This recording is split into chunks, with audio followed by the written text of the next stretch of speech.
Hi everyone! As the year is quickly winding down, I thought what better way to do this week's video than to wrap up a little bit on how to find your voice. We've been working on this all year long with all these different videos and all these different tips across the week. But what are some things that you have picked up along the way that have helped you to find your voice?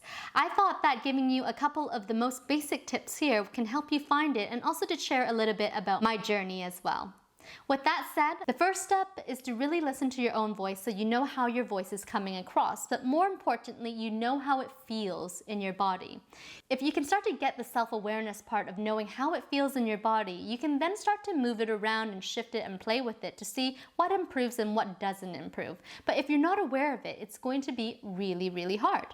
Number two, once you've had that self-awareness in your body, then you can test out all these different types of exercises, like using projection if that's not something that you're used to, using some intonation and some things like going really high and really low, just to see, does it really stretch my range a little bit, especially if you think that you're not varying your tone enough so that you can play with it going up and down. The more that you open your voice up and down, the more natural it comes for you to use the higher and the lower parts of your voice when you're not used to it. So warming up your voice does really help with that.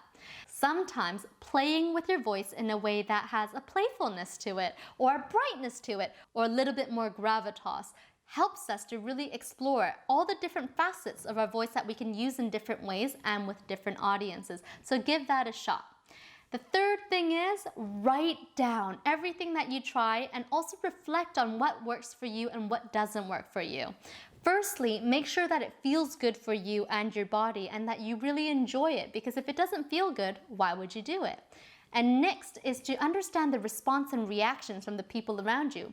If you see that you're getting pretty good engagement and that they're responding and reacting in a great way, that's probably some pretty good feedback. Now, the last step here is to put all these different tools into your tool belt and consistently try them out.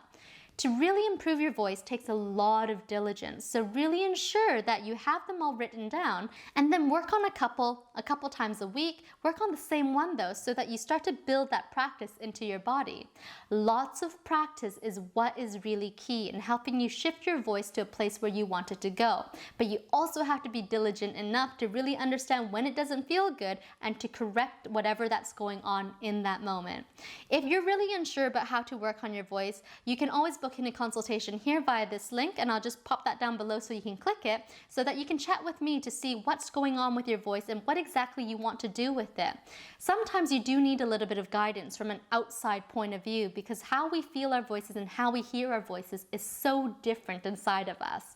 So those are the 4 steps in working on your voice. For myself, it took me about 4 to 5 years of consistent practice to really get it to a place where it's nice and open, nice and grounded, and I can get into it in just a couple of breaths. But don't expect to get it in just a couple of weeks, because it does take a long time for you to retrain your body, because using your voice is a very physical thing. So I hope this helps you a lot on your vocal journey, and I'm looking forward to hearing what your experiences are. Don't forget to join our Facebook group here with the link on the screen, and we look forward to seeing you there. If you enjoyed all of this content, please subscribe to our channel to support us and to click that notification bell so you know when our next video uploads. I'm hoping that you are having a happy December, and we look forward to seeing you next week. Bye now.